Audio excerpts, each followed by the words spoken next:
original.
All right.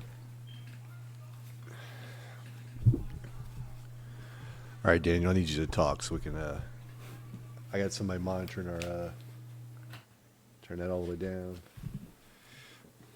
Yeah, you might want to turn your TV down. Yeah, I turned it down. Did you turn it all the way down? Yeah. All right, good. The turning of the TV down, check. The turning of the TV down, check. The turning off of the fan in my room, check. Why are,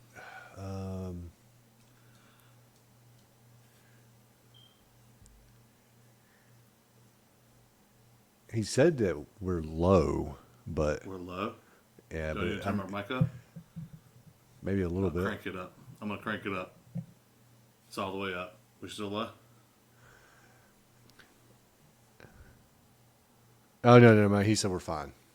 He said we're fine. You want me to turn it Yeah. back to where it was? No, you're good. Okay. All right, let me set this up. Dun, dun, dun, dun, dun, dun, dun. All right, So yeah, I need to get get my notes ready. I need to write down notes on how to do all this to where me and Josh can start doing episodes. Yeah. All right. They said it sounds great. Good. Background sounds static. great. Yeah, well, he said there's some background static. I don't know where that's from. I don't know either. Let me turn my TV off just in case.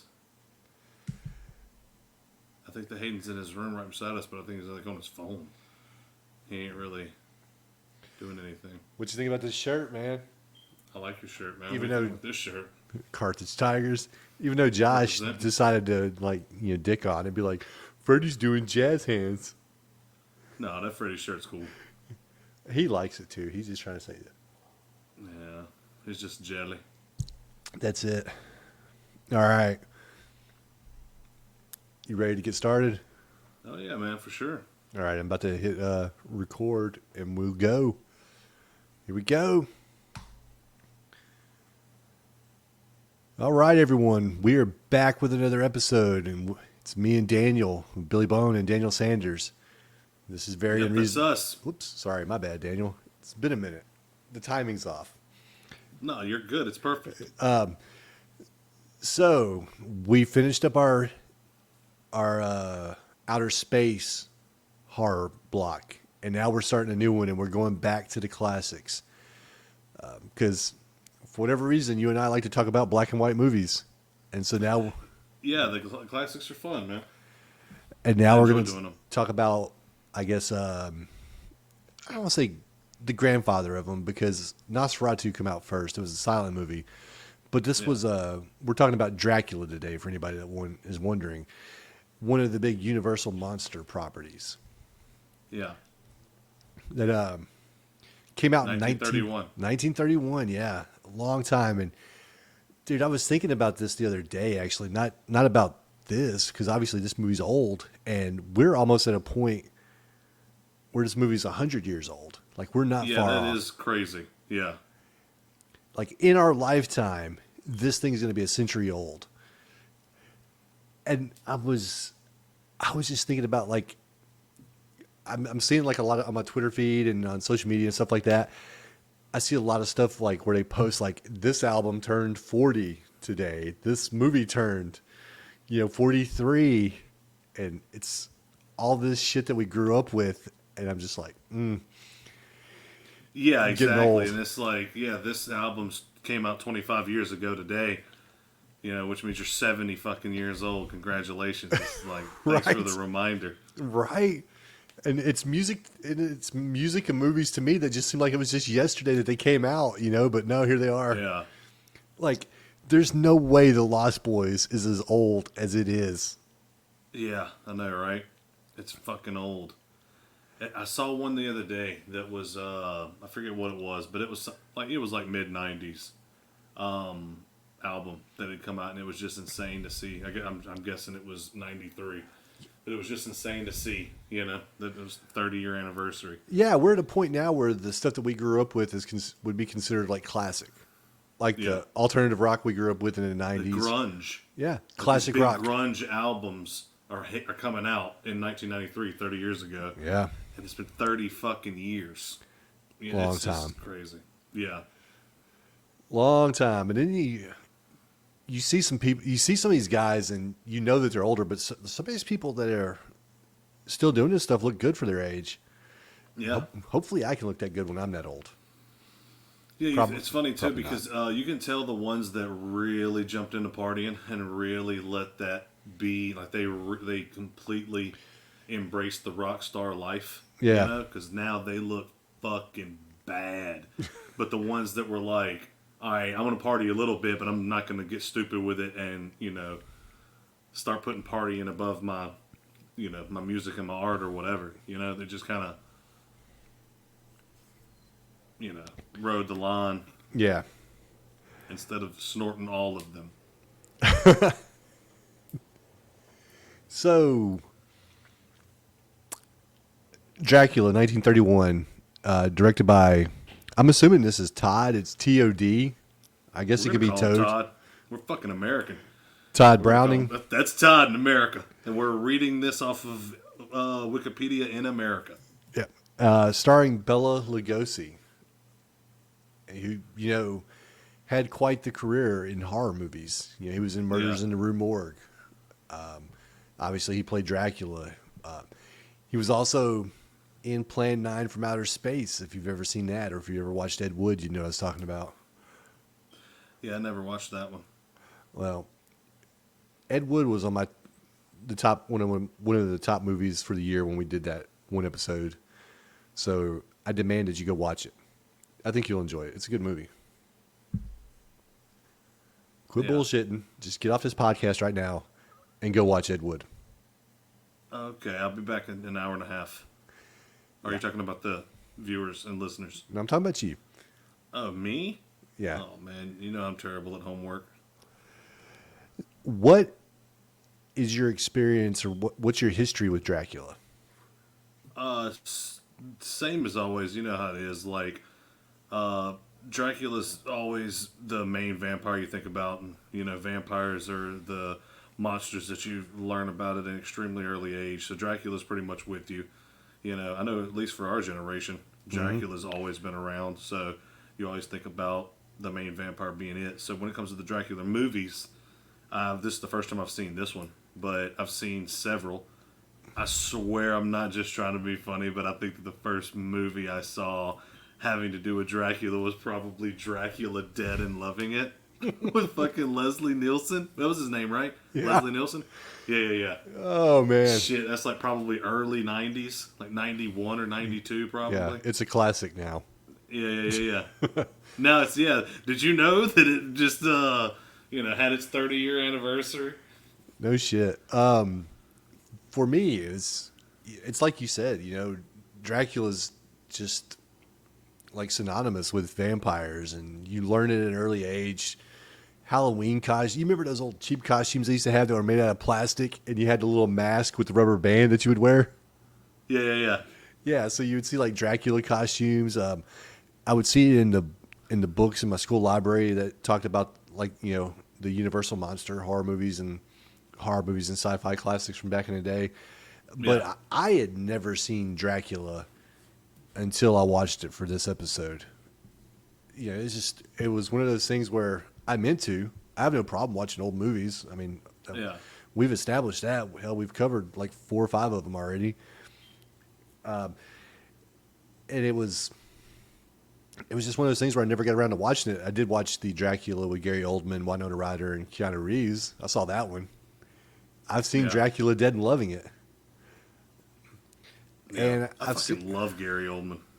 yeah, He's fucking great in everything. yeah, pretty much.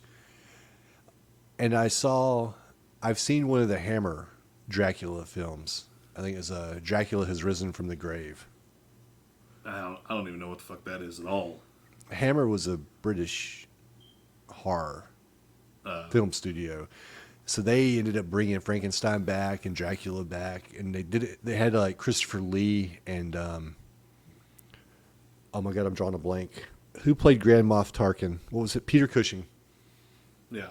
Yeah, so they were in them in the movies, and they have I think a little bit of a following. So Yeah, anytime you see, like a little montage of Dracula, it's pretty much those three. It's those main three. Gary Oldman's not in that a lot of the times, but there were some big ones to do it before him. how'd you feel about Gary Oldman's Dracula? I mean, I haven't seen this shit since a long time ago, so I'd have to rewatch it. Watching this I one made remember me want to go back and enjoying watch it, but I don't remember shit from it. That's how it is with a lot of movies. Yeah. Whenever it comes to like some movies, like you'll watch a lot or over and over. I remember liking it, but never revisited it. I've seen it a couple times. And I don't know if it was because I enjoyed it that much as I just wanted to like it. Yeah. And I'm not saying I didn't enjoy it. I just don't. I think I wanted to like it more than what I did, and so I'd watch it again and come back to it. Because I like. Shit, when did that come out? That seems like that was early night. Oh yeah, Dracula Dead and Love It was 1995. I looked it up. How old were you in '95? 10. And I was 15. Ooh, you're getting close, Daniel. You're gonna be 40 soon. Oh yeah, I'm fucking about to turn 38 here in a couple weeks. My brother forgot how old he was. Dude, it's funny because I did that a couple months ago. I was trying to make myself older. He was making himself younger. He had forgotten how old he was, and so he had himself like a year younger than what he really was. And then he found out, and he was wrong. It's got to be jarring when you think you're a certain age, and then it's like, no, you're actually 38 instead of 37. Exactly. Just be like, what the hell? So, like most old, I mean, like not most, but all the old movies, we get the credits at the front. Yeah. And this is the only time in the movie where you get music. Yeah, it's funny, man, because whenever I was like trying to, watch it, Yeah. I had audio problems. I had to get those figured out, and then I finally did. But it is odd because it's like, wait, hold on now. There's no music. Did it cut out? Did I get out? I didn't know what was going on. Yeah, it was jarring. It was, and I'll say it now, and maybe I'm getting ahead of myself, but the lack of music was an issue for me. I think just like a little music in some of those scenes would have went a long ways to make the movie better, at least in my opinion. Well, yeah, we're so used to movies having suspense and using that music as suspense that it helps us process our emotions going through the movie. Whenever there's no music, you're just watching a story unfold.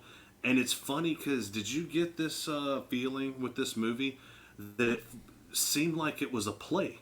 It seemed like it was a book that had gotten turned into a play that they were like, we need to make this into a... We need to bring this to the pictures. It's funny you say that. They dropped it right in there, and it just everybody acted exactly like they would as if it were a play. Like Renfield, man, that motherfucker was acting. So, It's funny you say that it seems like it was a play that got turned into the movie because that's exactly what it was. Yeah, and And you could tell. yeah, and Bela Lugosi was actually he was in the play and apparently had lobbied for the role, and he wasn't the first choice. I did a little research, when I started to watch it. He apparently wasn't the first choice for the role. They had other people in mind, and I think they had hired a couple people, and they kept dropping out. And then when he was finally offered the role, he was so eager to accept it that he essentially cost himself money. Oh, And really? he only He got screwed paid. himself? Yeah, he only got paid like $3,200. Wow. The movie, and to put it in context, because you hear that now, and you're like, well, such and such makes $25 million a picture. The budget Of for course. the budget for the movie was like $343,000. Yeah. So this dude literally took up like 1% of the budget, Yeah. and he was like the main thing. Yeah, exactly. Like that is kind of crazy. Now it's like, okay, if Disney's going to make a $500 million movie, I don't think that they should be paying, Robert Downey Jr. fucking $50 million of it. A whole 10%. But he's going to get paid way more than $5. Yeah. So it's just funny. Yeah. The movie starts out, and we're in a stagecoach. Yeah, a rough ass stagecoach. Like, I'm pretty sure that those were it was pretty rough to ride in a stagecoach, but my God, they were getting jumbled all over the fucking place. Yeah, they were hauling ass. That's why. Because they were like, "Can we slow down?" And the locals are like, "No, we're gonna keep going. We got to get inside before it gets dark." They knew what was up. Yeah, trying to beat the sun. Yeah, and they're like, "We're gonna get into the inn. We're gonna shut the doors and bar the windows, and we're gonna ride it out till dawn." Yeah, And Renfield's like, and they don't tell you it's Renfield at first, so yeah, you're just you're trying to figure out maybe because I remember in the Gary Oldman Dracula that Keanu Reeves had went to visit Dracula because I don't know if you remember, but the three vampire women had tried to seduce Keanu Reeves in the movie, and they were going to feed on him, and Dracula stopped them. And so I wasn't sure if this was supposed to be Jonathan Harker or if this was Renfield. And you finally find out it's Renfield, but not until you get to the castle and you actually get to speak with Dracula. And so Renfield's like, "Hey, I gotta get to I got this written down, Borgo Pass." And the locals are like, no, nobody wants to take you. And he's like, "But I gotta go. I gotta meet a stagecoach there at midnight." yeah, And he's like, the driver's scared. But if the driver couldn't have been that scared because he took him. yeah, exactly. He just And he's like, "Get the fuck out." threw his shit out. Yeah, it's like, "Motherfucker, I'm taking you," but So they gotta get be there. quick about it. They get he changes over to the next stagecoach, and am I wrong? But was that Dracula that was driving the stagecoach? Yeah, like Dracula driving his own stagecoach, which really the horses are kind of doing their own thing because he fucking turns into a bat and he's like flying with them. Yeah. So it's so funny too because it looked like Dracula was like in disguise. Like he was like, it was so funny because he turned and he was had like more clothing than he did the rest of the movie. Mm-hmm. So it's like he was kind of, like I said, in disguise, but he still had that bar of light over the eyes. Yeah, which know? I thought that was a neat effect because it Yeah. made his eyes really stand out. It's funny. Me and Courtney refer to it as the Morticia effect because they always did that in the Addams Family movies. Oh yeah. Those scenes where they zoom in on his eyes and they do that little bar of light like you're talking about, those to me are perfect scenes that would have benefited from music. Oh yeah, that's when you could have had that high, suspense music. Something to set the tone. Yeah. So, missed opportunity. And I guess I'm about to go back and watch some other movies. Well, we will, because obviously we're going to talk about some more movies from this time period and just see if other movies have music. Yeah, hey, I know, right? Did you know that there's like a Spanish version of this movie? Yes. I looked up and saw something about that, but whenever I saw this, I also saw something about this as the first movie to incorporate sound. I'm not Like sure. this was the first movie to incorporate sound or something, or I saw something along those lines. I was doing like a quick scan through looking for something else, but that was one of the things that popped up. Was this was one of the first movies or the first movie to use sound? I didn't see that. That's interesting. I have to go back and Because read up on that. and it was something like there was some cuts that got put into theaters that where they weren't able to get the sound on it quick enough, but they were having to release it, so it was just completely silent with subtitles. In some places, obviously, like in Carthage, Mississippi, at the Carthage Theater, they didn't get any fucking sound, but in New York, by God, they got the music, they got everything. The locals give them a cross to wear Yeah. for a little protection. Like, dude, these people loved each other back in the day, huh? Yeah. They don't even know this fucking guy, and they've been warning him, and he's like, I'm not scared of superstition. Like, that's telling these people that they're wrong, delusional, and just, stupid for believing in superstitions. But she still gives that man a cross. She does, but like I said, a lot of good it does them. Yeah, like, Renfield exactly. gets. Well, before I get ahead of myself, let me back up. I want to say this: so we see the outside of the castle. Yeah. Dracula needs to do some landscaping. He really does. It's funny because he's like, it's so funny looking at that because Dracula's like this charming, he seems like a sophisticated, the fuck do you call him? Oh man, I Gentleman? shouldn't even. Yeah, a gentleman. We'll go with that. Aristocrat. Aristocrat. Something Gotcha. like that. You know what I mean? Well, he's Where a it's count. Yeah, he is a count. Don't ever forget.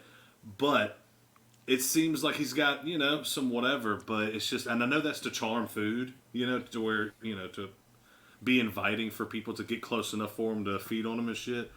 But it is so funny because it's like, you've lived thousands of years. I guess you're like, you know what?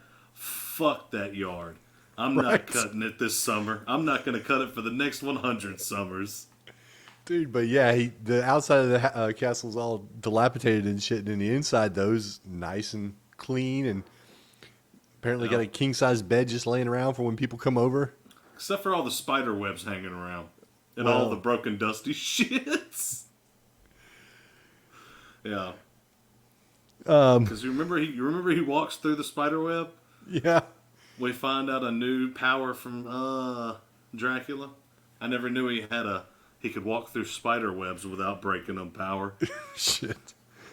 I learned that tonight. So, Dracula, we've talked about his menacing stare, Yeah. but like Renfield nicks his finger, and you can just see the look of hunger on Dracula's face when he's looking at him. Yeah. Like he can barely control himself. But he needs a familiar. He needs somebody that can do his business during the day. Yeah, he needs a servant. And book his trips and shit like that. And that's what I was getting to before I backtracked on myself was we're supposed to believe that Renfield has just been like taken over by Dracula and he's referring to him as master and shit. But apparently that happens in the span of one day because they have a trip booked the very next day to leave on a boat. Yeah, to London. So Renfield, in the span of like 12 hours, went from being like a dude to being a slave. Yeah, no, right? It is really, really crazy because he didn't work on him at all. I mean, he goes up. He walks through the spider web. He goes up there after him, and then I forget what the fuck. I guess he cuts his finger upstairs. No, it's when he's down by the food. Because yeah. He has him drink the fucking wine. I guess that's what took him over. I guess that was Dracula's blood. Oh yeah, that's right. Because he did pass out when after he drank the wine, and then the wives had come in. Yeah, and then fucking Dracula comes, shoos them away, and he does that like menacing reach down, gets real close to him, and then they fade to black. It's something that they do throughout the movie, and I can see it, but man, just music would make that so much better. Yeah. It's kind of, and that's really, like I said, that's where it shows that it's obvious that it came from the play, because you know how you'll have in a play, it'll be like in scene, and they'll kind of like draw the curtains and let them kind of change the scene up and shit real quick, and then we'll start the next scene. You know, fuck. I guess that's how plays work. I've never been to a play, but I can only assume that's how they did it. You seem to have a very intimate knowledge of the workings of plays. Yeah, I know, man. Theater. It's your passion, I know. Great, it really is. But yeah, it's just funny because they do these fade outs, and some music would have helped. And obviously they see this like later in life, in the movie industry life, they start doing things much better. But you think that they would remaster it and throw some old school 30s or 40s suspense movies shit on there? Be nice. Yeah. Dracula in his bat form is fucking huge. Yeah, that's a big, thin, floppy bat. And I like how that's for sure. It can hover in place. Yeah. And not go anywhere. We get Renfield, he gets taken over. He's Dracula's servant now. Oh, you know what? I'm jumping ahead again. There was something else I wanted to talk about. The coffins in the fucking castle.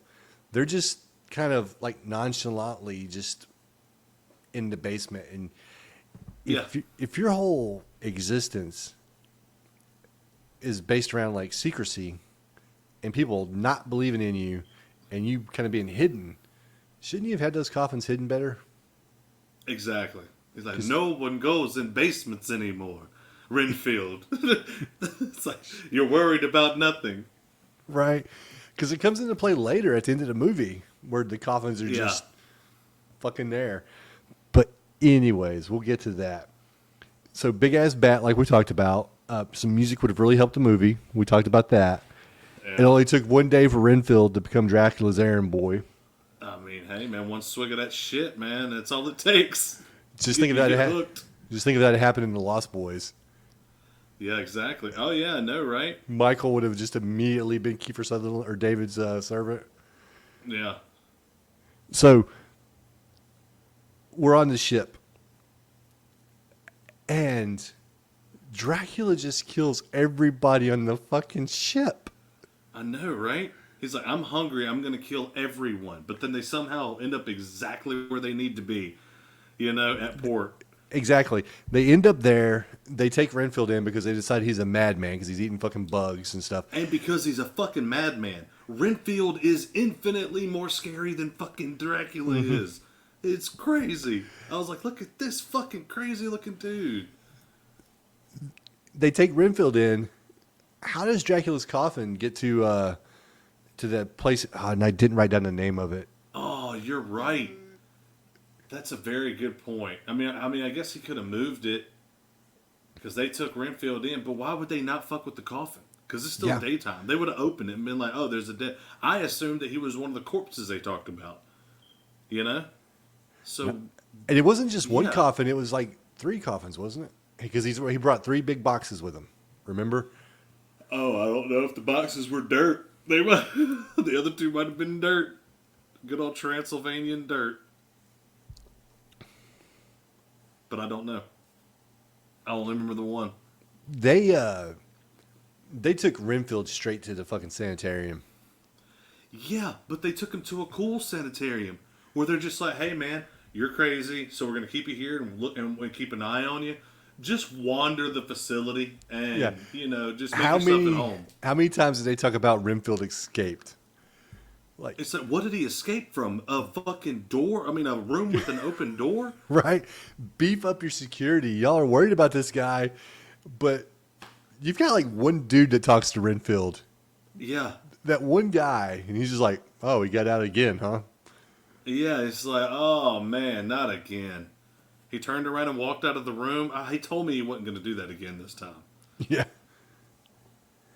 So Renfield straight to the sanitarium. No trial, no nothing. They're just like, nah, buddy, you're going. Hell no. They looked at that dude's eyes once and they were like, this fucking dude, fuck eating the bugs. Those eyes said it all. Meanwhile, you got, and was it London they went to?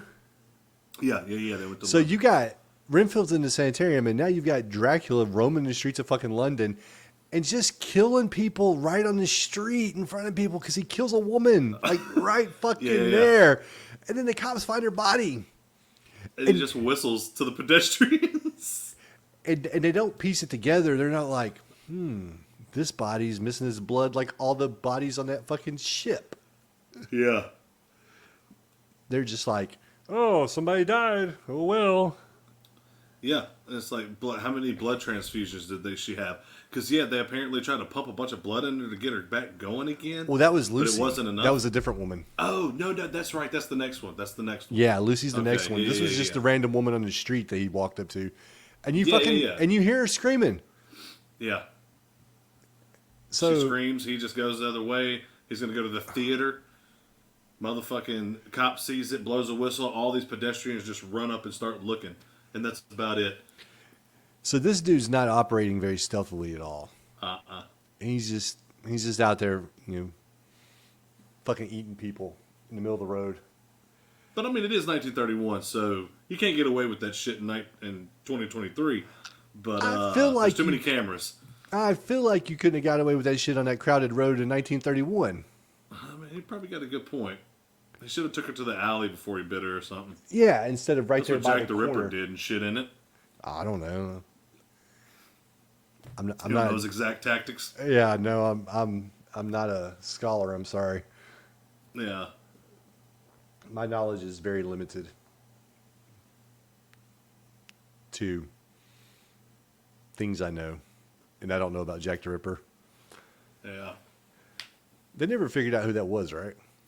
No, man. Like apparently, they never figured it out. No, but apparently, with the new DNA thing, they think that they've narrowed it down to another person who is also a killer here or some shit because he had left. His killings had stopped, and in the span of time that his killings stopped here, he was in England or wherever the fuck that was happening, and they now are thinking that maybe it was the same guy or some shit like that. I mean, it's pretty much theories and shit. They never came out and said, okay, we got it figured out. But they claimed with DNA they got closer and they think they know who it is. But you never know. Well, at this point, what does it matter? I mean, yeah, it's like, really it's just for the victims' families. But the victims' families are fucking... It's their grandchildren and great-grandchildren at this point, and they're way past it. Now it would just be like, oh, shit, I just found out that my great-great-grandfather was fucking killed by Jack the Ripper, or whatever the case may be. And it's pretty much just like bragging rights for the great-great-great-grand people, I guess, because their person would be tied to history. Not saying that you should brag that your person was killed. I'm not a heartless bastard, but like I said, it's tied to an in a big piece of history. Yeah. What was the point of Dracula having the person at the theater pull the one guy away? I don't know. Because Dracula goes up and he talks to all of them. Yeah, like he knows who the fuck these people are. And it's like, I guess he just wanted an in on the conversation, so he was like, do exactly what I say and then forget about it. And then she's like, hi, such and such, you have a phone call. Yeah, but that doesn't And then he's like, oh, did I hear over here that you have a phone call? Do you know how to use a phone? I know how to use a phone too. Let's talk about that. Yeah, it was weird though because he didn't use it as an end to conversation because he actually was talking to him and then they came up after they'd started talking, remember? And then the guy stepped away. And then Dracula was talking to Lucy and John and Mina. And then Lucy became enamored with him. Yeah. But the guy that was left, he was like, oh, did I overhear her call you Dr. Such and Such? Are you the Dr. Such and Such that is the like you run the sanitarium because he's looking for Renfield. Is But he already looking- knows all this, so it's weird that he's like trying to get an in on him. Why don't he just fucking fly his ass in there and free him, and then take any woman that he wants? You know. So it's odd that he went that route. So, You- and I say so a lot. No, I didn't stop. I was measuring my next words. I do that Yeah. sometimes. That way I don't sound stupid. I mean, hey, I just say whatever comes to my mind. I'm sure I sound like a fucking idiot 99% of the time. Yeah, and that's the majority of my day too. Yeah. Just the key is not give a shit about it. Dracula. And to drink Coca-Cola. Drink Coca-Cola. There you go. I drink sugar-free Coke, thank you. I'm already a Hey, fat man, ass. that's the way to do it. I should definitely cut off on some sugar because that shit's terrible for you. Brought to you by Weight Watchers. Brought to you by Weight Watchers. And I mentioned it earlier, but Dracula's whole thing is that he operates in the shadows, right? Yeah. How do you live forever? You don't draw attention to yourself. Yes. Yet this motherfucker is out there talking to everybody like he's a politician running for city council or something, out there shaking Yeah. hands and kissing babies. To Exactly. the point where, like, he gets found out so easy by Van Helsing. Yep. Like Van Helsing's looking at him sideways the whole time anyway. Yeah, it was crazy. And the other thing, Dracula moves really fucking deliberate. Like, he doesn't get in a hurry. So not only is he getting out there in front of everybody and drawing attention to himself, but then when it's time for him to exit, he's just got this little slow kind of stroll that he does. Yeah, like he glides around. Yeah. And apparently he's got telepathy because he's talking to Renfield in the sanitarium. So he didn't even need to know where Renfield was at because he can communicate with him. He through his already knew mind. where the fuck he was at anyway. Because he approached that guy deliberately and was like, did I overhear that you are this guy? Yeah. I need an in with you. He could have just went to the fucking sanitarium and fucking as a bat and squeaked, and Renfield would have been like, "Oh yeah, man, they don't really lock me up here. I'll just meet you in the back." Right. And Renfield is such a flip flopper. Oh, he Like don't know what he the goes, fuck. he goes from being an independent person to being Dracula's slave to almost selling Dracula out multiple times, and then Dracula would just kind of appear or something. He'd be like, "No, I wasn't saying anything. I wasn't saying anything." Yeah, and it's like, is he gone? Look, man, what you said was right. He's a fucking vampire, dude. Right? Van Helsing comes in, and he's just immediately talking about vampires.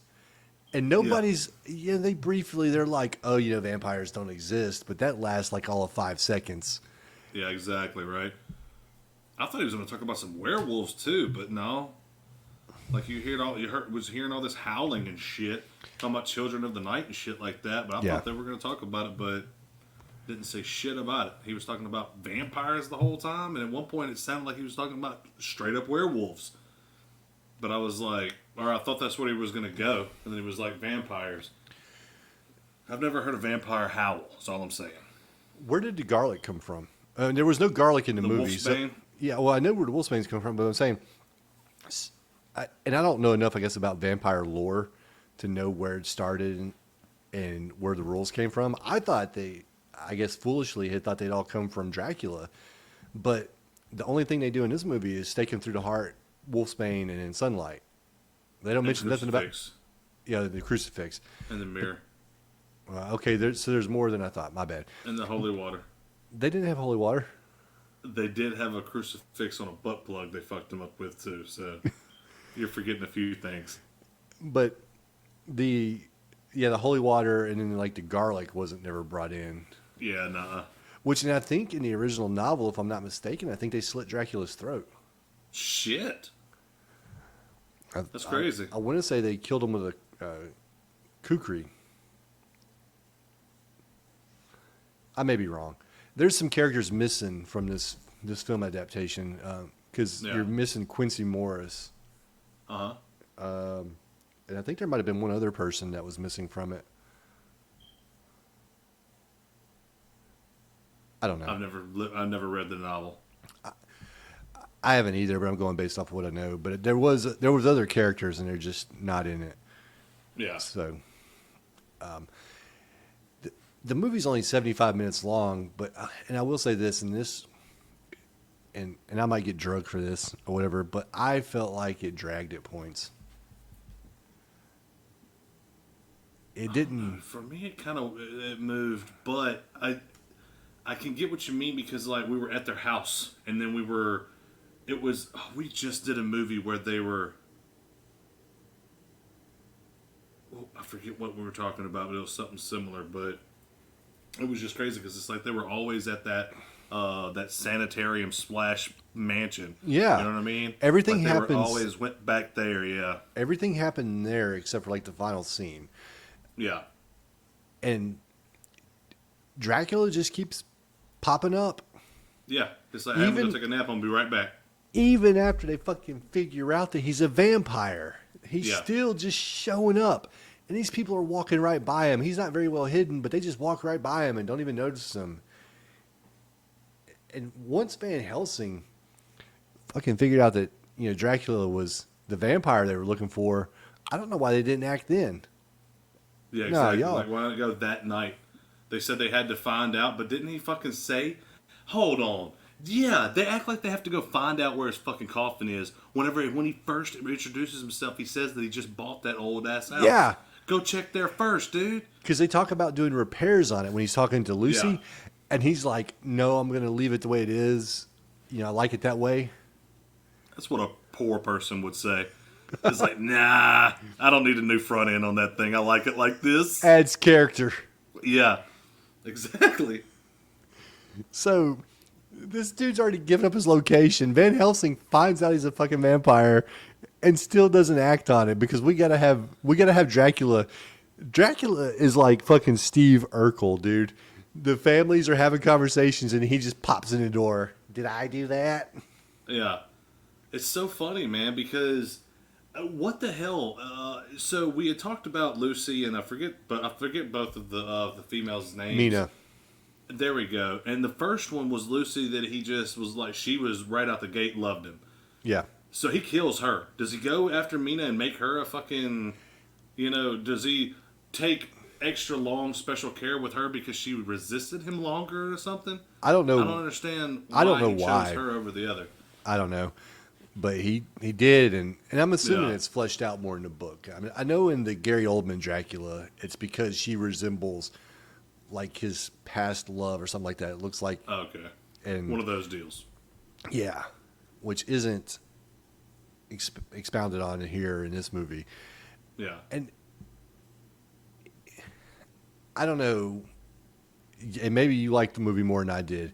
Like I said, I felt it dragged at times, and then to be quite honest, there was just points where I was bored. Yeah, just trying to get through it. Yeah, and I don't think it's because it's a bad movie, because it's not a bad movie. I think it's honestly because there's no fucking music. Lack of music. And I'm gonna harp on that. Shit. Yeah, that shit really, really matters. Like it seriously matters because it is that situation. Really, it's just you're watching two people come in and out of a room. I mean, that's what it is. It's like, okay, well, they went and checked on her because she's sick. Now they're all back out here talking about, man, she's sick. What are we gonna do? And then you have your scenes with Dracula, and it really is. It's just back and forth. And without the music, it's hard to stay connected to it, you know? And in a movie where they do a lot of talking, I still feel like there was some things that could have been fleshed out more. Like one, why did Dracula choose Mina to, turn into a vampire? Because I mean, assuming that's what he was doing, was turning into a vampire because he let her feed off of him. Why did he choose her? If we could have just, and I'm not saying see the kills, but every kill happens like off screen. Yeah, it fades out on every kill. Even when they kill Dracula, it happens off screen. Yeah. even whenever he took over Renfield, it seemed like he was about to kill him, but he didn't. He took him over. You know, so you don't know the difference between the two. You literally had him making Renfield his servant, and that was the exact same thing as whenever he went after the girl in the street and killed her. We didn't really see much of like him going after the guys on the boat. You know, I mean, they just we just heard screaming, and then they showed us that he had killed them all. But it's the same thing with whenever he goes after Lucy, but he kills her, and then whenever he goes after what's her face, he doesn't kill her. He's just turning her. It's all the exact same. And even if going back to it, if there was music, then. And I'm not going to be like, oh man, this movie's fucking terrible because there's no music, because hey, there wasn't no music in the time. So I'm not going to count that against it, but I'm just saying, like, with it, it would have been so much better. But that little bit of music could be just a little bit of a change. And maybe you'd be like, oh damn, he killed her. Just because of how hard and how crazy the music was getting. It wasn't, whatever. But yeah. And once again, I don't know if they were putting music in movies. That I had to watch some other movies from 1931 and onward to see, like when music started coming into the movies. But like the scenes where you see his eyes, music would have worked there. Scenes where people died off screen, music would have made a world of difference there, and it would have just it had made it, I guess, a more immersive experience than what we got. Yep.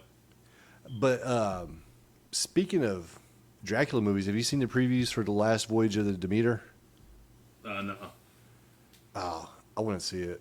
Is that a Dracula movie? It is. It's based off of like one chapter in the book, and it's the boat ride from Transylvania to London. Oh shit! Yeah, we just saw a little piece of that. It doesn't work out good for the guys on the boat. Right. Spoiler alert. So I want to see that because in my mind, the only way that movie can end is with everybody dead. Like, they can't kill Dracula, because if you're basing it off of that chapter, we know he gets to London. Yeah. We know he kills a woman in the alley. We know he goes into a play and talks to some people, just, for whatever reason. So. No. And I love the fact that he takes his fucking Dracula cape off and hangs it up when he's at the play, to where he looks like a, regular just gentleman in a suit. Regular old piece of shit. Just a regular Dracula, not a Count Dracula. Yeah. Well, if people know that he's Count Dracula, surely they have to be aware that this motherfucker's been alive for a long time. Yeah, I know. And it's so funny because, like you said, Van Helsing finds him out so fast. Like, he sees the no reflection in the little mirror of the cigarette box. And, or I think that's what it was, right? That guy got a cigarette out of there, right? It seemed like a cigarette or a cigar box type thing. But he grabbed one out. In the mirror, Van Helsing looks in it, doesn't see his reflection standing over there. And goddamn, he makes it so fucking obvious. It's like, he's like, huh? And then he looks even closer, huh? Then he grabs the motherfucker and he's like, hey, look at this. Like, no one is nonchalant, It's like, if some crazy shit's happening.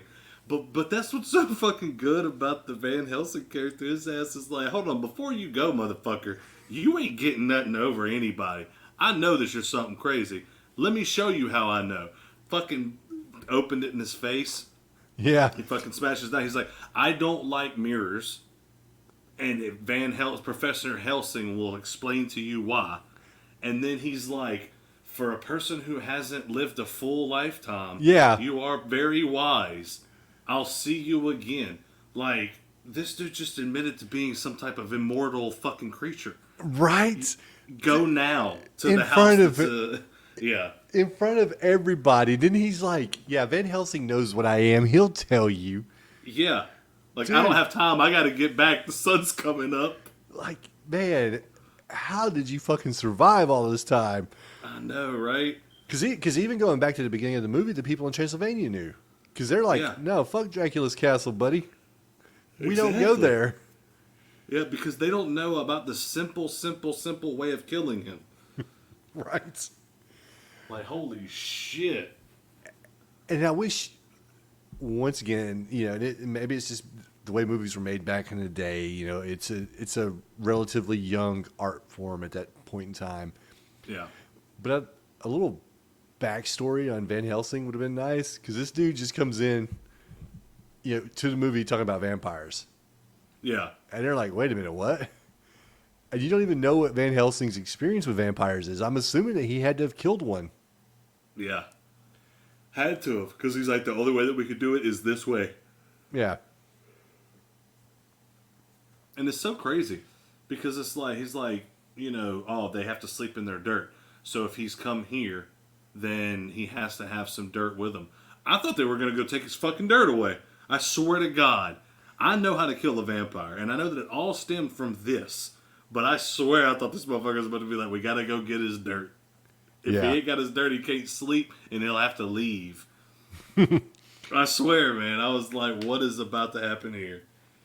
I'm going to jump ahead because I may forget this thought if I don't mention it now. But when they go to kill Dracula, he just rips up a piece of his fucking coffin and makes a steak out of it. I mean, look, that's pretty fucking gangster if you ask me. He's about to kill him with a piece of his own fucking coffin.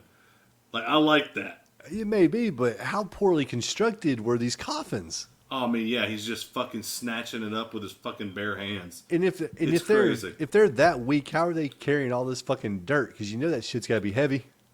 Oh, yeah. I'm surprised that, like, when they were carrying him to that fucking abbey, that the box didn't break and Dracula's body just comes rolling out onto the fucking sidewalk. Yeah, just burning the fuck up. Right. In the sun.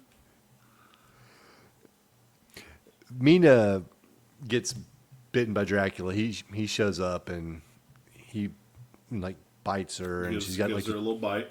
Yeah, then he feeds her, and then her first thing is like, Jonathan, we can't be together anymore. Oh yeah, like yeah. We can't kiss anymore. We can't touch anymore. You have to leave. Our chapter of our life being in love is over. And it's like, holy shit! What did Dracula do to this girl? And he's got that effect. Who was your favorite character in the movie? Huh? Who was your favorite character in the movie? I think that the best performance, and it's just me, is fucking Renfield. That dude was giving it everything. That's what I have down here too. I had Renfield as like holy the best shit, because character. he was scary and convincing. Dracula a couple times come off as goofy. It was one of his final glares, and it looked so stupid. There was no light, and he was given like a look where it was like, it was really weird. Like that, I just saw myself in the camera. That looked creepier than this. His shit looked silly. But Renfield, literally, I'm probably gonna have nightmares about that motherfucker tonight because his eyes were just so crazy. He went from like a scholar gentleman that was delivering what the fuck was he even going there in the first place for? Are you talking about Renfield? Yeah, he was supposed to be bringing something. I'm assuming that he was the one that did the paperwork on the house that Dracula had bought, and then set up transportation. Okay, yeah, okay. All right, because he was like, I have to go up there for business or whatever, and I was like, what fucking business is it? I guess I missed him say it, but yeah, it is funny. But he went from that to crazy like that. When you saw him on the fucking boat, it's like, is that him? Yeah. He was my favorite character, favorite person. Yeah, he was mine too. He was like chewing up scenery whenever he was in there. Yeah, like you were drawn to him. You're like, oh, Renfield's doing something. Yeah, no, exactly. And it's funny because you know that they were using that because just like you were saying earlier, there were some times it started to slow down and drag, and it's like whatever. And then fucking Renfield busted the fucking room like Kramer, and you're like, hey, what's this motherfucker doing? You know, what's the crazy guy up to? You got a Seinfeld reference in here. I get a Simpsons reference in here for you. Yeah. Renfield is like, I don't know. I can't remember exactly what episode it was, but it was an episode where they wanted Bart to create a distraction, and then Bart does something. He's like, "Look at me," and then I think it's like Milhouse. He's like, or somebody. I can't remember who it was. They're like, "Look, Bart's doing something," and they all turn and look at him. That was fucking Renfield. It's like, look, Renfield's doing something. Yeah, and let's it's funny pay attention to Renfield. You're like, and it's so funny because the Renfield thing, a couple of fucking times, like it was the same shit. Like you said, he just popped in the room real quick to flip flop a couple times again, to be like, look, no, because so with whenever the carriage is coming into town, and all right, I went all the way back to the first scene, right? When the carriage is coming back in town, Renfield is in that carriage, right? Mm-hmm. And then there's a girl talking to him, right? Yeah, yeah. There's a girl. There's a guy. It might be There's two guys. 4 in people. There. Yeah. And then the girl, that's it. After that scene, she was no more, correct? She was Yeah. just reading about Transylvania? Mm-hmm.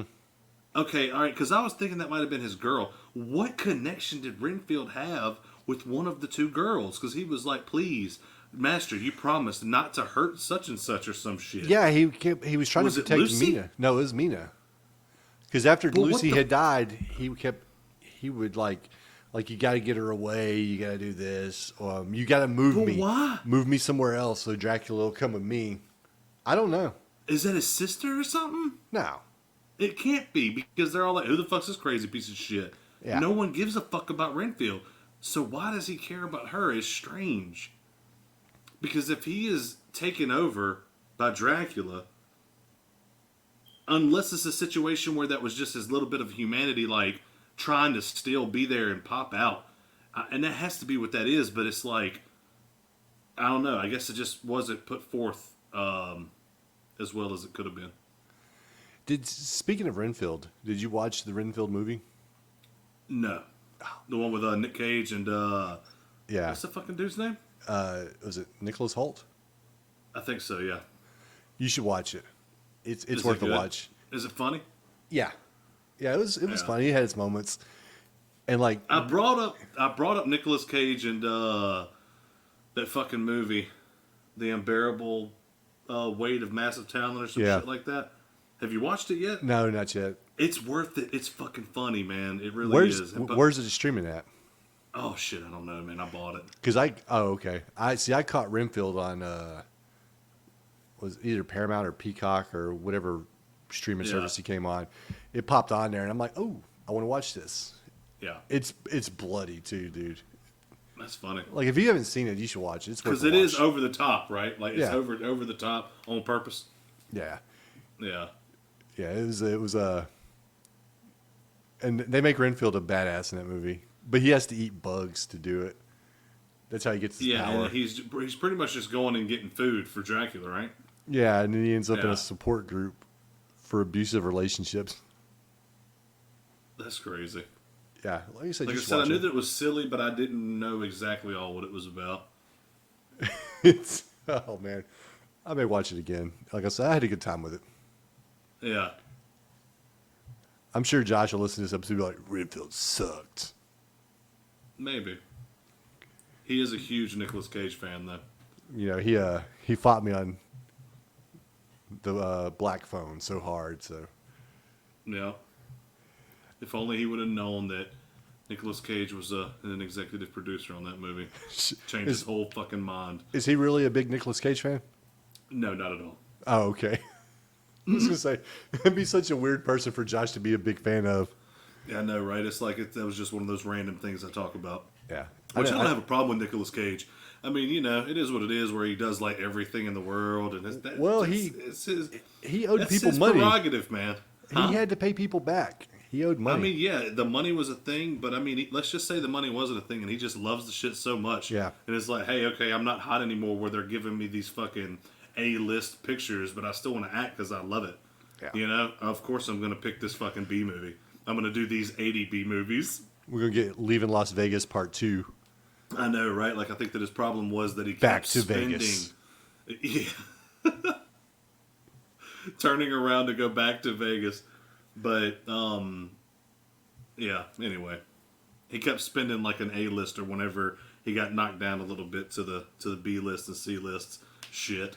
Like you can't go from making fucking 10 million on a film to making, you know, 1 million on a film, but still going and buying a $2 million Buying Superman #1 or whatever it is. Yeah.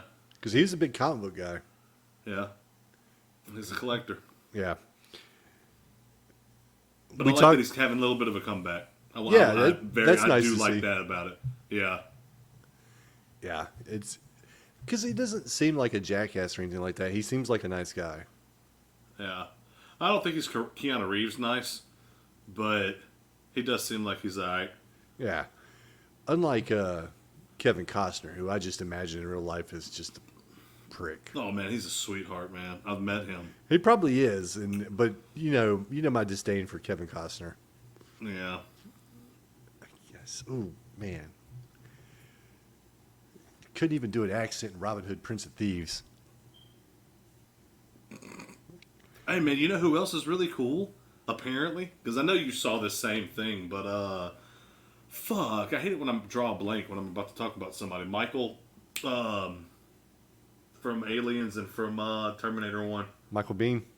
Bean, there it is. I don't know why I was thinking Bane, but anyway, dude, it was so cool, man. There was like a Comic Con, and this little girl dressed up like Ripley, in the scene where he's showing her how to work Yeah. the gun, and it's just like he fucking like posed with her, with her little fucking like plastic paper gun that her and her dad made or something, Yeah.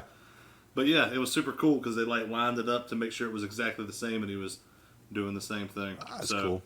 That's really cool, man. Because this little girl was like little. She was like fucking 7 or some shit. Probably But, never seen Aliens. probably not. Like her dad. Oh, dude, something happened at Walmart the other day. We were looking for shirts. Courtney was going to make a couple shirts, Yeah. and we were right there in the shirt section, and this just man was like with his like teenage daughters, like doing like looking through shirts and stuff.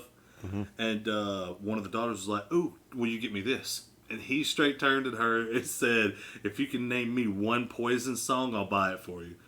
And she was like, "I don't know." And he was like, "You're not getting it then." Which is so funny. It's like, look, if you can name one song, I have no problem. But it's funny because McKinley, my niece, she was going to be going into school, and Lizzie got her a few shirts. And, one was like, you're random shit. You know what I'm saying? Like, I don't know what the hell all they were. I don't want to say the wrong shit. But it was like AC/DC, Metallica, Nirvana or something, Yeah. But Courtney was like, all right, well, next time I see her, I'm going to go over a few songs from each of the bands and listen to them. To where she can at least say that, it was like, you better come correct if somebody asks you if you know any of the band's songs, So Yeah. she made sure to go, like, do some studying with her. It's funny you bring that up because when Bailey was here for the summer, I took her shopping, and she bought a Nirvana shirt, and she bought Yeah. some Metallica socks. Yeah. And she knew a Metallica song. She knew Master of Puppets from Stranger Things because she likes that Yeah. show. So she knew Master of Puppets, and she likes that song. And so I'd play her some other Metallica. But then she bought that Nirvana shirt, so I was like, well, now you got to listen to some Nirvana. Yeah. It's like you can't just be buying these shirts and wearing them. You got to Yeah. know something. It's so funny, man, because I was talking to Luke about Nirvana today because I was listening to like 2002 playlist that I made, and I was telling him, You're Right came on, and he was like, is this Nirvana? I'm like, yeah, and I was like, it's interesting about this because, we, as fans of music and everything, obviously Nirvana blew up and was gone like that because he died in Yeah. '94, and it was done, and that short time left a huge mark. And then I was like, and then 8 years later, all of a sudden there's this song that was half done or whatever, and they had to go in and like work some magic to have it completed and, radio ready, Mm-hmm. And then they released it, and it was fucking awesome. Like, I love You're Right. Whenever that shit come out, I was like, this is fucking amazing.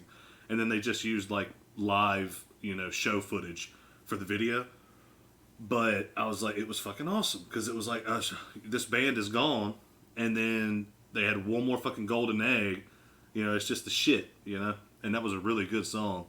It kind of had like, it embodied all of Nirvana's sounds into one big fucking in your face like song, and like it was a good one. So I was telling him about that, and he was saying that was pretty interesting stuff. But anyway, Hey, this is off subject. It's still music related, but it's off subject to the movie. I just thought about it while we were talking about it.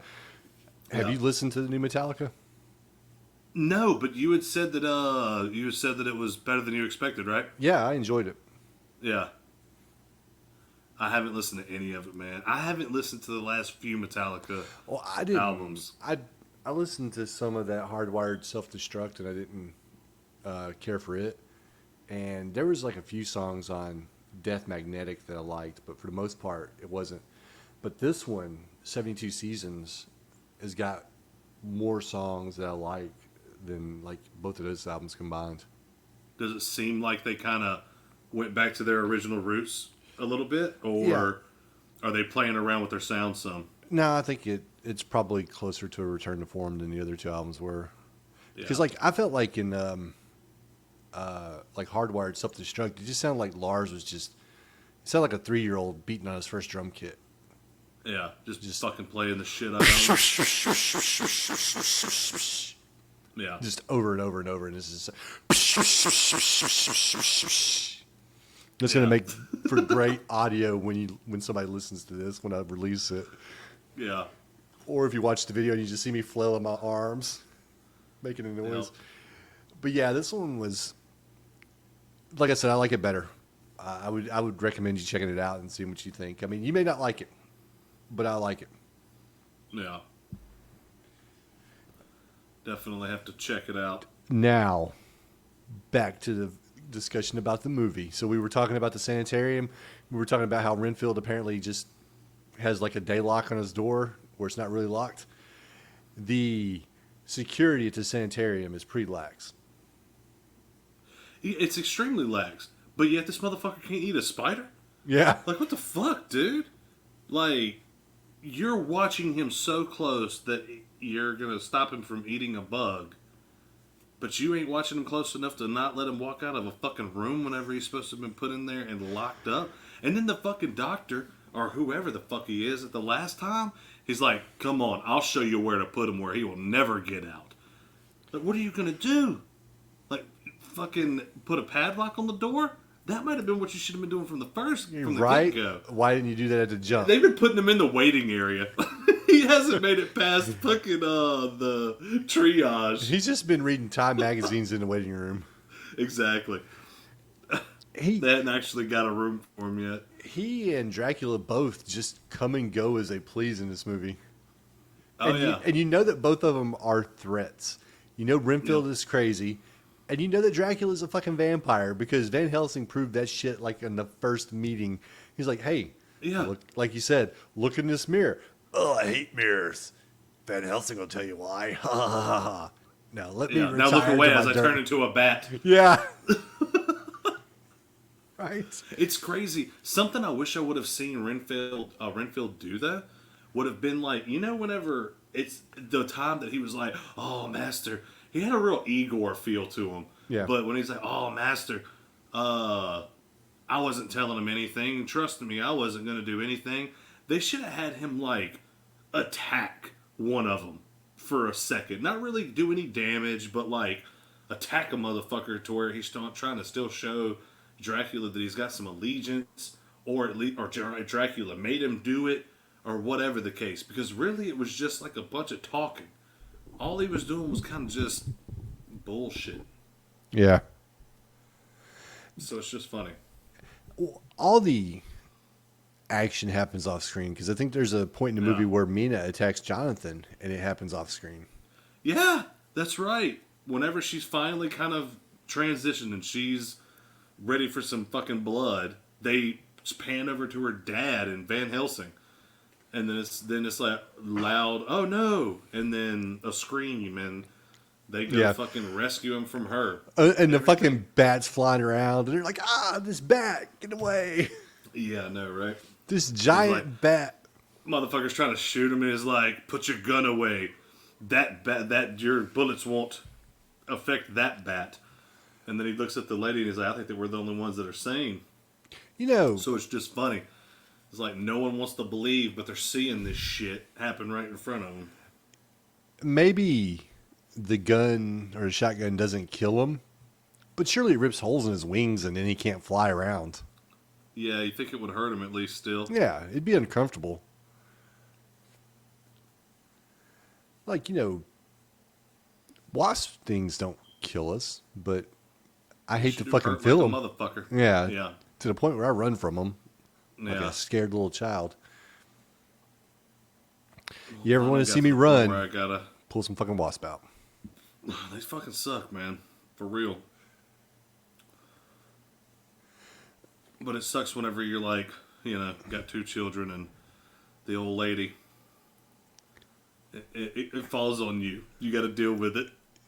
But Yeah. what the thing about it is, like Hazel, I know that we're like going on a whole thing about wasps now, but Hazel eats them bitches, man. She'll fucking try to get them, and she'll finally get I one. think I saw And where when she Cody had does, posted about it one time. yeah, Courtney calls it her spicy snacks because she'll eat it, but she'll eat it real carefully, and then it'll get her, and then she'll just kind of like snatch around, but she loves them. It's like spicy food or something, where it burns the hell out of your Spicy tongue. snacks. But god damn, it's good as hell. Like it's kind of like whenever you're eating something that's really fucking hot. You're still shoveling that shit in your fucking mouth, but you're just, like Oh, the yeah. inward blowing. You're hurting yourself, but you love it so much.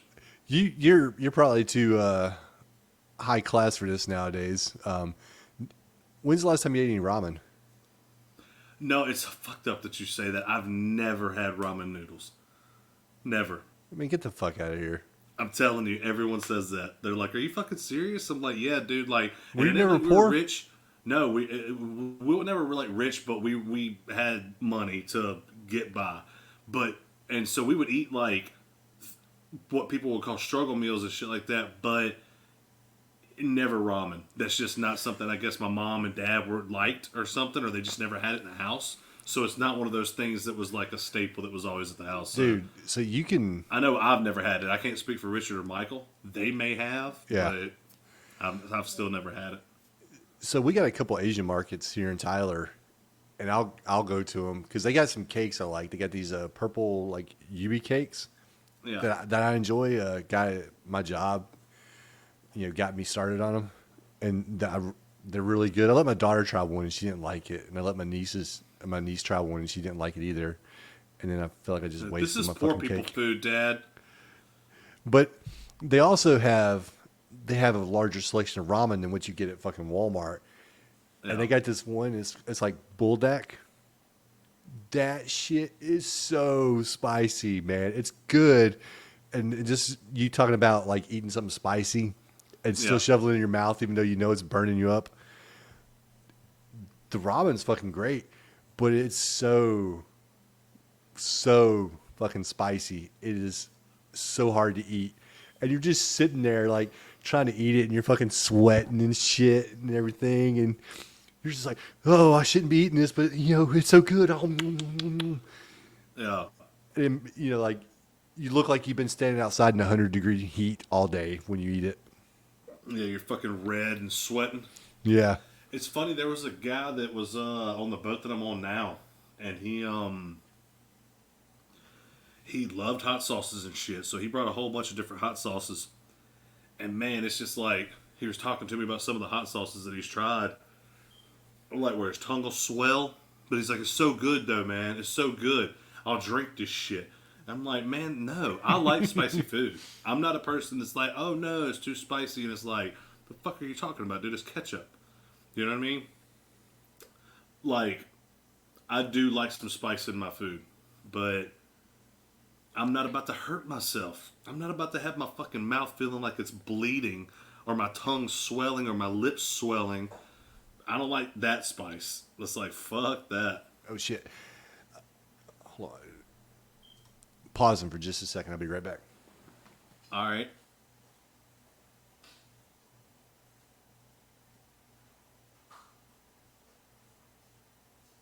So in case the stream isn't paused. It's not. Oh, it's not. Okay, cool. So I'll just talk about random things then for the people who are watching the stream. I see that Bone doesn't have his pretty lights on, so I thought we had a pretty light packed. Oh, shit. Hey, but speaking of my pretty lights, fucking that's my Father's Day present from the missus. She got me some now I have a shitty camera. I'm just using a laptop camera. I need to invest in like a good camera because this looks really, really good. If there was a good camera, But she got me these fucking things, and they're like these yard huge, like fucking square LED things. But I have just have them on the floor pointing up, so they are super whatever. And then I have a ring light, but I just have it kind of like dim. I don't want it to be too whatever. But I kind of move around a lot too. But yeah, so anyway, she like got me some shit, made my setup better. So that's Nice. awesome. There's a message in chat, and before we go back live on the actual recording, Rebel Bread said that hot foods release endorphins in your brain that cause a sensation of euphoria. You should have gotten back into the recording for that to show that there are people that actually are on the stream. Oh, well, I can do that. Hold on. So in the chat, because while we're recording this, we're streaming on Twitch. We're doing a live stream here. One of our viewers said that hot foods release endorphins in your brain that cause a sensation of euphoria. And see, I believe that because anything, I feel like when it comes to now look, this guy sounds smart, and I am not that. What I do is I just kind of go through life, you know what I mean, with my 17 things that I know that I don't even know what those are, and I kind of observe, and I report back to myself, and I kind of try to make sense of it, and then I'll just go from there. You know, if I'm wrong, that's completely cool. I'm good with that. But I'm not a fact checker. I'm not going to look into these things before I start just blathering on, you know, whatever. So I might be completely wrong, but it does seem like there's a lot of things that will produce endorphins.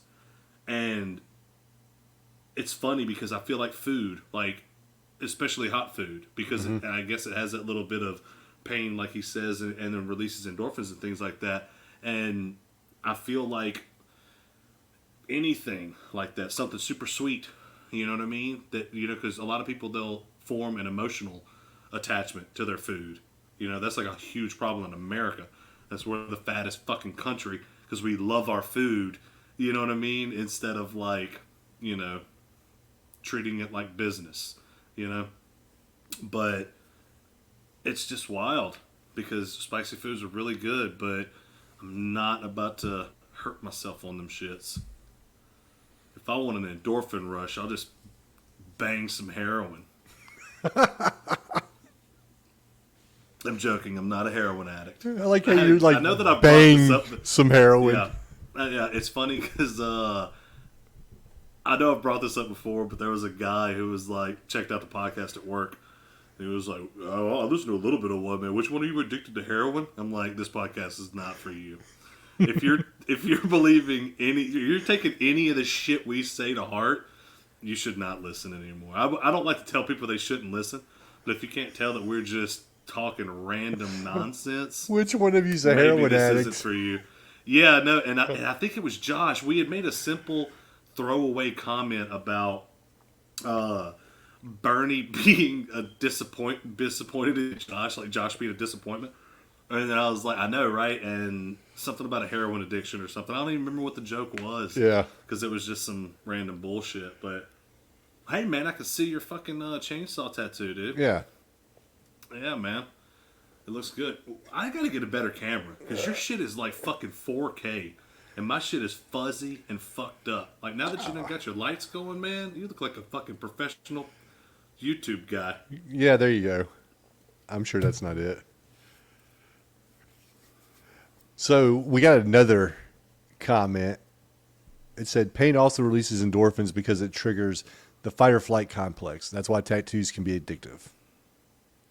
Yeah, and it's another thing too. Like, speaking of that, you know, that's why a lot of people who have trauma in their life and shit like that, they what do they call it? Self harm, but in small ways, like tattoos, stuff like that, where they enjoy that pain because it helps them process things in a different way.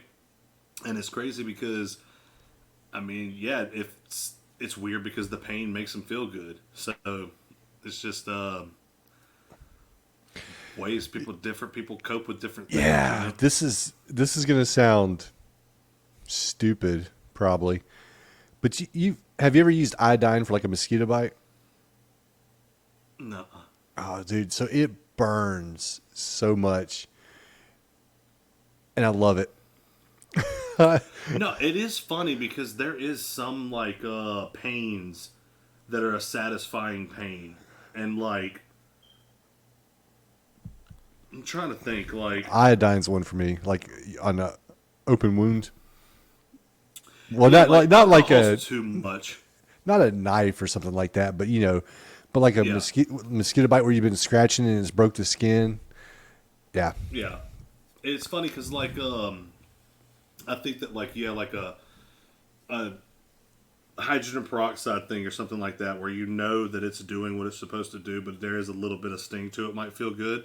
Alcohol is just a pain in the ass. The alcohol fucking sucks.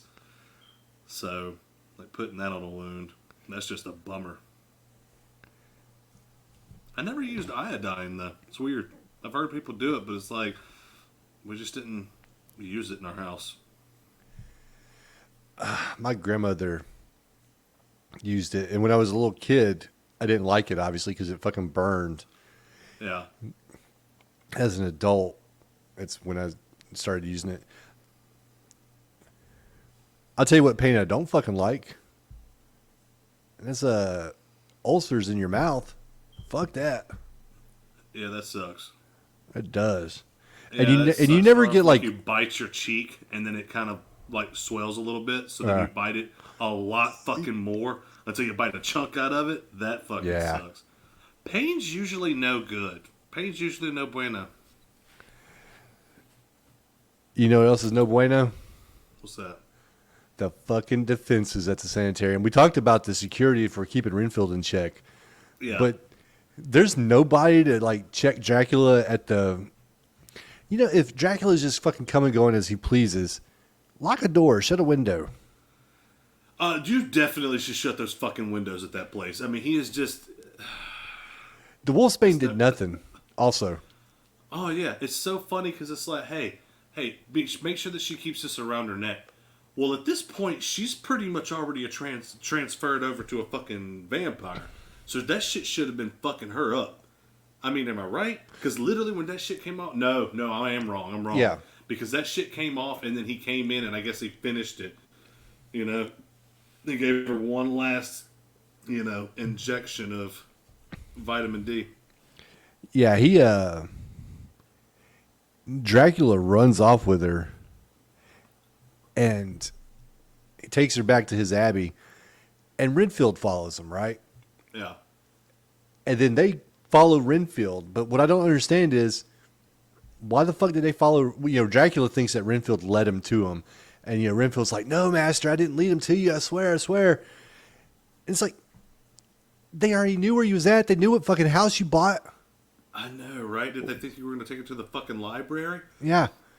It's crazy as hell, too, because remember just earlier, before all the random ass bullshit we were talking about, you had said something along the lines of, Dracula moves at his own pace. Like, Yeah. he moves at a certain pace, and I had said he glides and shit like that. And you were like, he really doesn't ever move fast. And I was going to wait for this moment. But man, it was so funny looking whenever he was panic running with her. Yeah. Like they would look at a shot, and he just runs across the fucking little piece of set. And then it's like changed to another piece of the house, and he's just hauling ass with her. It looked so like out of character. It looked out of place because he hadn't moved quickly like that. If they would have tried to make him glide faster, that might have worked a little bit better. But it just looked kind of funny. Yeah. We're at the end of the movie, and I think when I looked at the time left, at one point it was like 6 minutes left in the movie. The final showdown. I'll ask you first. What did you think about it? No, look, man, they ended movies weird back then. Like, it would be like, it's like the final thing wasn't even the big thing. It was the buildup of it. Mm-hmm. Because straight up, he's like, hey, we're here. We got to find his fucking coffin in the earth and this, that, and the other. And we need to put a stake in his heart. And it was like, okay. So they go down, they find him, and he immediately running, like Dracula's running with what's-her-face. And then they're right on his heels. That's why he starts running in a panic. And he goes to the basement, and they follow, and he's in his coffin sleeping already. Yeah. just dead asleep. Which, I mean, apparently that's how it works, so I'm cool with that. But it's just like, bam. And then she is just fucking wandering around, I guess, because whenever they do this, she, like, snaps out of it. But it is funny because he's like, I'm going to break this apart. Give me something to smash it through his fucking chest. And he fucking hits him a couple times. There's like You hear him groaning off screen. Yeah, yeah. And then it's done. And he's like, oh, he's dead forever. There's no fucking... They didn't want to show any type of gore or any type of... There's... anything bad. I felt like there was... It's crazy. I felt like there was no build up to Dracula's death. Yeah. I felt like it was very anticlimactic and very unsatisfying because it happened off screen. And I'm not... You didn't even see him dead. And I don't have to see like a bunch of gore. But when we watched them, and I know we go back to this one a lot, and I do because it was fucking great. I love that movie. Yeah.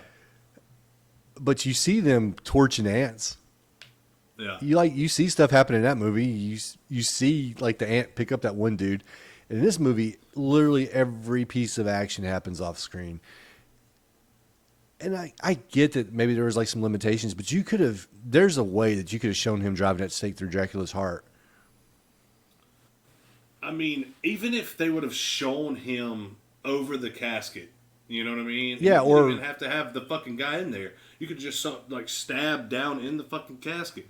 Then you have you could have cut away for the loud groan and grain and, grunting and groaning and screaming, and then come back. And you could have just been like from here up shot of, old boy fucking dead. I mean, you could have done something, but it was just you could have did like a side like silhouette shot of him like coming down with the stake, and then that way you don't have to worry about the special effects or how are you gonna make this scene happen. Yeah, I mean, there was ways that you could have done it, and it could have been.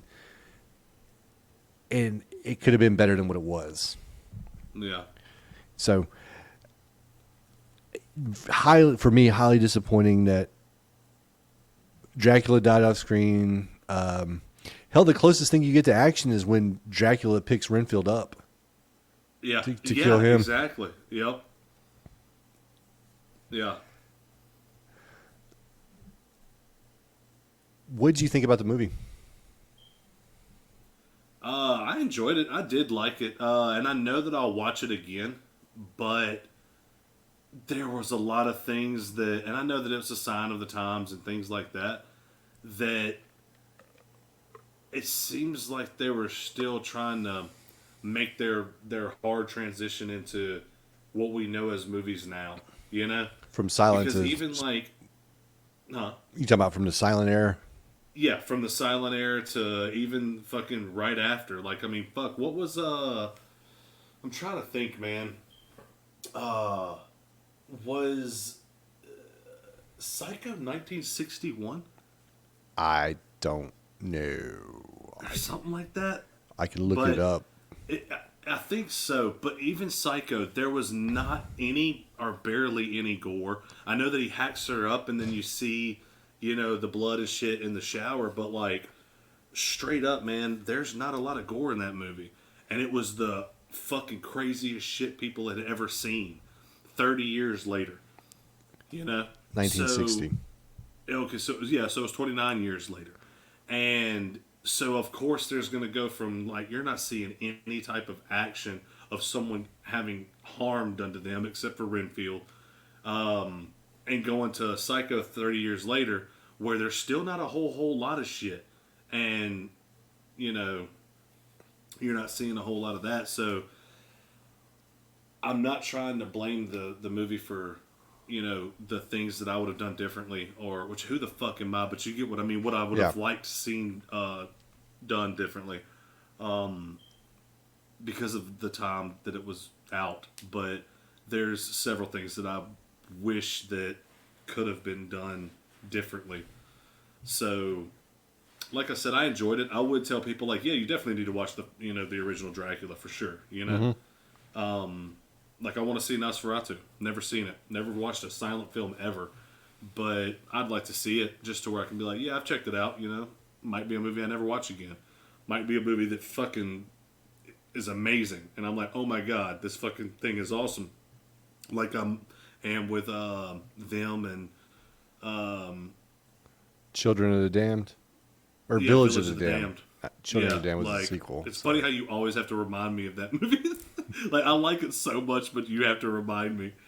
But shit like that, you know, like I definitely have referred those movies a few times to people. I thought about the other night. I was thinking about watching them again.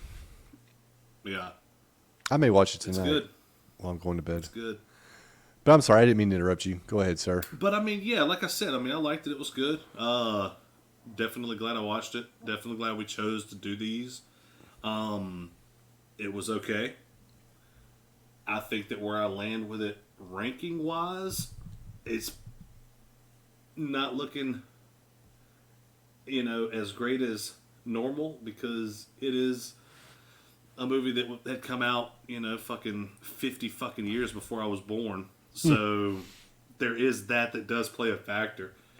But I think that it's probably about a 2 for me.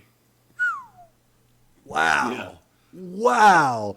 I thought I was being hard on the movie with my rating. What is it, a 4.5? No. But man, you woo, wow. I don't feel so bad now because you went way lower. Well, I say way lower. You went lower than I did. Yeah, I want you to be a 2.5. I'm with you. I would recommend people to watch the movie if they've never seen it. I think it's something you should see at least once. Yeah, for sure. It's probably going to be a one-time view for me. I don't know that I'll go back to it. Like we talked about, you know, just the lack of music it's hard to get over. Like that would have done so much more. That would have made this like a rewatch if you just had music, just something. So the movie is just like a series of conversations between like Van Helsing and Dracula. It's kind of weird. I don't know. It's easy for me to sit here now in 2023 and say that the film's not scary when the film's almost 100 fucking years old. Yeah. So I don't know how I'd have felt back in 1931 if I'd have been alive and I'd seen it then. Maybe I'd have been frightened and terrified. I don't know. But it doesn't really seem to build up suspense. Everything happens off screen. Dracula's an idiot. Yeah. I mean, there's just no way around that. I gave it a 3. Yeah. Well, you could say that Dracula is a little arrogant because he's been alive for however fucking long. I was like, this bitch ain't gonna be able to fucking kill me. Yeah, I'm a vampire, bitch. What are you gonna do about it? You know. That could be it. It's got to be something because he gets really careless. And like you say, he just keeps popping in like fucking. Well, that was Renfield, but he keeps popping in like fucking Kramer. Yeah. So, 3 stars for me, 2 stars for you. So this is going to be we're going to do 3 films. These are going to be our black and white films. I mean, we can, I guess, discuss what films we were going to cover because they're not going to change. Yeah, no. It was, we're doing Dracula, Frankenstein, and the Wolfman, right? Yep. I believe that was the 3 that we settled on. So you got those to look forward to when me and Daniel do another episode. We're going to be talking about one of those movies. I'm really, full disclosure, haven't seen these movies. Haven't watched them yet. Neither. I was just kind of waiting until we get closer to the time. But I'm excited to watch Frankenstein because supposedly Frankenstein was the better movie. So I'm It's crazy curious if you to see look it. at lists. If you look at lists even today, that fucking movie is like in the top 10 or the top 20 greatest fucking horror movies ever made. Yeah. I'm very intrigued. Very intrigued. Yeah, I want to see where that one goes. And I want to see the Wolfman. Because apparently me too. there's some good special effects going on in that movie. For the time. I mean, obviously it's not going to be like now, but Yeah. well, I say now, but now we rely too much on CGI, and some of it looks really fucking hokey. Yep. They're fucking falling way too far away from practical because it's so crazy, man. Because like, yeah, of course, computer technology is skyrocketing and it's making things like amazing, but practical effects technology is fucking making leaps and bounds too. Yeah. It's looking even better and better. I know that it has to be the cost. It has to be the expense that comes with that. Like making a full cast of my head and then exploding it costs fucking $50,000. So you got to get this shit in one take. Or it's nice to get it in one take. Where if we just do it all digital, we got it in one shot, no problem. But practical effects always stand the test of time. Always. There's a certain done well. Yeah, there's a certain like weight or heft to practical special effects, to where you feel it more. To me, anyways. Yeah. You know, it has some impact. Sometimes CGI can feel a little light. Yeah. I don't know. Maybe that's not the right word. So it's just like with blood, man. Like whenever you're looking at fucking real blood versus, or real fake blood versus fucking CGI blood, yeah, that shit looks ridiculous, man. That shit, like Scream went to fucking digital blood. You know what I'm saying? Like, it's crazy. Like everyone does that shit now, and you can obviously tell it. How fucking expensive can blood be? Or are these actors and actresses like, no, look, that shit's too hard to get off my skin. I don't want to fucking get my shit, or whatever. It's like, it's crazy. Yeah. I don't know. Maybe we look into that because like CGI can't be cheap.